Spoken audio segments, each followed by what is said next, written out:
Dee Heath, what's good, brother? I'm back. Yes, sir, man. We getting subscribers. They getting a chance to really hear what's in. We picking your brain a little bit, finding what your opinion is on certain things. Yep. And what we about to do right now is we're gonna find out what your opinion is on a night of partying. What makes a good night for Dee Heath? Oh, boy. Yeah, hey, listen, he told you in the last video that he was surprised. So now, A good night. First off, it will start with the people that are around me. okay, I mean, Uncle, we know each other for a long time. I've always told you for years now that it's never ever how many people are there. It's who are there. yeah, You could have 75 people around you and have the worst time of your life. Or you could try to throw a house party and only have 5 people there, but wind up somehow having the best time of your life. So it's not really so much about how many people are there. It's always about who's around you. yeah. That's a real that's good the answer. beginning. That's a real good answer. Yeah. That's the beginning. So I mean, that's pretty much. I mean, did I answer it as far as? Well, I mean, you're talking about a night of party, and that makes a good night having the people there. Mhm. Of course, would you throw in a little activities, music, Oh no, yeah, beverages? nah. Yeah, no. I mean, no party's a party without beverages. Any particular beverage? Listen, and by the way, before you answer that, Mhm. the company that you're about to shout out right now, we're gonna come after them. We want some money. Anyway. yeah, let's do it, man. It's funny. Excuse me. When we were younger, we were very big on E and J. Ugh. We was big on E and J, brandy. We was big on Seagram's gin. Yeah, Things of yeah. that nature. When I was younger, you couldn't pay me to drink Hennessy at all. You could not pay me to drink Hennessy. Nowadays, Henny is all I want. Yes, sir. Yes, So sir. of course, you got your drinks. Entertainment is always great. Of course. Yes, people like different sources. Some people like ladies, as far as entertainment. Some people like drugs. Yeah. Some like alcohol, Yeah. and some like all of the above. And that brings me into my next question. That first of all, I mean, how does the guy girl ratio in the location that you go to affect your night? In other words, I mean, for me personally, I don't want to go to a sausage fest. You know what I'm saying? I want there to be a nice mixture of. I want there to be more men than Listen, women. man, fuck a mixture. If you leave it up to me, I want to go to a club where I'm the only guy in there. Leave it up to me. Well, that would I be. don't need to be mixed. All girls, I'm the only guy there. Hey, that's a dope situation, man. But I kind of feel like when the mixture is just right, the behavior of the people are a little different. You know what I'm saying? And if you're the only guy in there, then the girls are gonna be beefing with each other What? To get to me? to be looking the cutest and all of that shit. You know what I'm saying? Listen. What do you really think about going to a club and it's like 75% men and 25% women? I mean, do you notice a difference in the air, the energy that's in the air?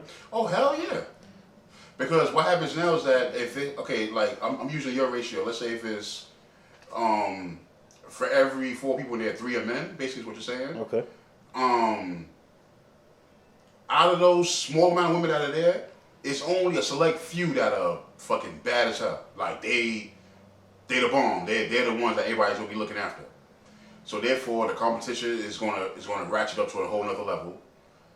Then you got certain dudes that are there and they're looking, and even if they don't know the girl, but if they film the girl, but then they see you trying to move up, then all of a sudden now the tension starts there.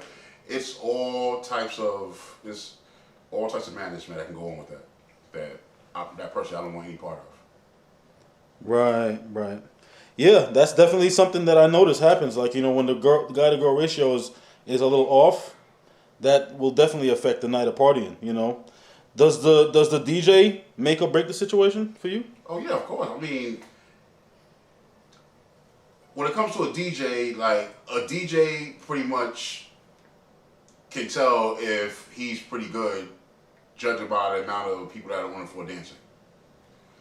People are not into the business of dancing to songs that they do not like or that they cannot dance to. Exactly. So therefore, it's been many a times that I done seen people on the dance floor doing their thing. Then once a certain song come on, they'll very easily just walk off the floor and go ahead. Maybe they'll use that time to go use the bathroom. They'll use that time to go grab another drink. They'll use that time probably for a fucking cigarette break or something outside. So to answer your question, a DJ definitely can make or break a party. Do you have any DJs that you know of that you want to shout out right now? Nah. No? Nah, I'm just playing, yeah. Nah, I got my man, DJ Trouble T. Me and him, we worked together, man. He a smooth dude, smooth DJ. We had a Cinco de Mayo event recently, and he did his thing. My man DJ Mike Nice. Yes, sir. Mike Nice. Known him for about 20 years. He out in Texas right now doing his thing, man. Proud of you, boy. Your cheap ass. Yeah. And all the DJs out there doing their thing, man. Like, salute you. Yes, sir. Okay, now, assuming you're single, and I'm going to go ahead and answer a question like this. How do you usually size up a woman to see if she's worth your time? When you go out, because obviously, going out to a club, it could be a social gathering, it could be a card party, it could be a barbecue, cookout, party, you know. But what does Dee Heath use like to size up a woman to see whether she's actually worth your time or whether you should pursue or not? Her boobs. But there's no analysis. There's no okay. Look, she's kind of tipsy. She's a little stuck up. She's, you know. Oh, okay. I see what you're saying. But boobs is number one though. So. But I try to avoid women that are tipsy. I try. Yeah. Doesn't always work that way. Yeah, because most of the time. Yeah. You might be. Yeah, exactly. Yeah, you might be tipsy your damn self. Yeah, exactly. So I always try to avoid that. Women that are usually stuck up, I would try to avoid them also. But that's just the way I've been all my life. You know, when I see like, okay, let's say if I'm out back in the days, whatever the case may be, and I'm out at a spot and I see a woman that I'm interested in and she's at the bar, I will definitely squeeze my fat ass right in between her and whoever else is there and sit there and try to strike up some type of conversation. And if all works well, you know, I'll buy a drink, give her my number, then always say the famous lines of, well, you know what, you didn't come here to be all, you know, hounded over, so therefore, here's my number, I'm going to leave you alone. If I'm worth your time, come find me. And more times than not, they usually come and find me. There you go. I guess confidence. That was way back in the days, though. Way back in the days, though. None of that shit going on these days. No doubt. Yo, listen. Is it possible to find a real relationship at a bar or club scenario? Have you ever had any situations like that? Yeah. Wow, yeah, okay. Definitely, yeah. I mean, I wouldn't recommend it, but it's definitely possible, yeah. Why wouldn't you recommend it? I've moved in with a couple of girls after a couple of weekends in a bar or some shit like that. Like, it happens. I mean, I'm not proud of it, but it's... But why, you said you wouldn't recommend it. Why not? Because what usually happens now is that, okay, you met the person in the bar, which means they like to go to the bar. They like to go lounging. They like to go clubbing. So now you get into a relationship with this person. Now, once y'all decide to get committed, whatever the case may be, now all of a sudden you may start having feelings about this person going to the actual club now. Right. Because now you think in your mind, okay, the same way I bagged her with my game or whatever it is I had, it's nothing for the next man to come in there Saturday night and do the same shit. And, you know, and all that shit comes into play. So that's why... If you can, man, go to one of these fucking churches, man. Go meet a girl in church or some shit like that. Wow. I don't know. I don't recommend that shit either, but it's better than the whole club thing because if you have any plans on being committed to this person after that club scene, you're gonna run into problems. Especially if that person decides that they still want to continue to go clubbing. Yeah. And who the fuck are you to tell them not to go all of a sudden? And that's especially if that's something that they've been doing. And that's one thing they're gonna say is like, this is where you met me. Yeah. How you was there too, you know. Yeah, so D, my last question to you is what you wear with clothes, sneakers, your outfit. You know, how much does that... You know what's so funny? I'm sorry to cut you off. I think I know what you're about to ask me. What's so funny about that is I tell guys all the time, and I actually did it when I was like, this is back when I was working and I actually had to wear a uniform. Yeah. I would come straight from work, straight to the barbershop, whatever, to go chill, whatever the case may be. And now the guys talking about, okay, let's go back then. It was Crystal's Lounge. Shout out to old Crystal's Lounge on Prospect Ave. Yo. That's the shit. We used to, a few of us, used to go to Crystal's Lounge, and I would have no problem going in my work clothes. And you'd be so surprised at how many women you can bag with your work gear on. Maybe because women look at it, oh shit, you know what? He's no bum. He got a fucking job. That's the perception. I'll take it. Yeah. That's the perception. He has a fucking job. So this is not no bum ass nigga. Exactly. So the thing is, it's almost as if that's part of it too, because just like if you're fresh, you're wearing the fresh Urban Life. And none of that's gonna matter because for all we know, you're sitting there fresh to death with no income whatsoever. Exactly, but people are trying to give off like an impression. You know, like, okay, well, look at my watch, look at my sneakers, I have money. Which we all know that it's just, it's just what people want to put on to represent themselves. It's not always the case. Sometimes it is. But now if you're wearing your work uniform, that's also something that people can look at and say, okay, well, he has a job, This is a working guy, so whatever. Like, he doesn't really come out because he just came off work and wants a few drinks, So and women look at shit like that, man.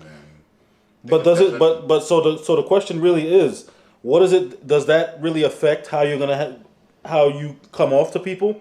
Like the clothes that you're wearing, the haircut. What do you think it is really? Other than confidence, what other things do you like to?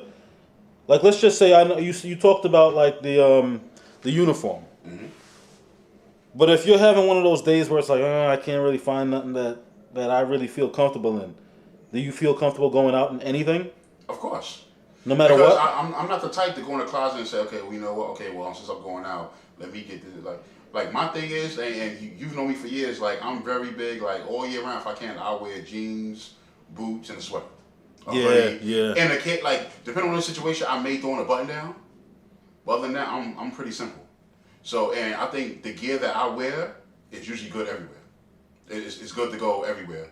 Because, like I said, I'm not bummed out. My pants ain't off my ass.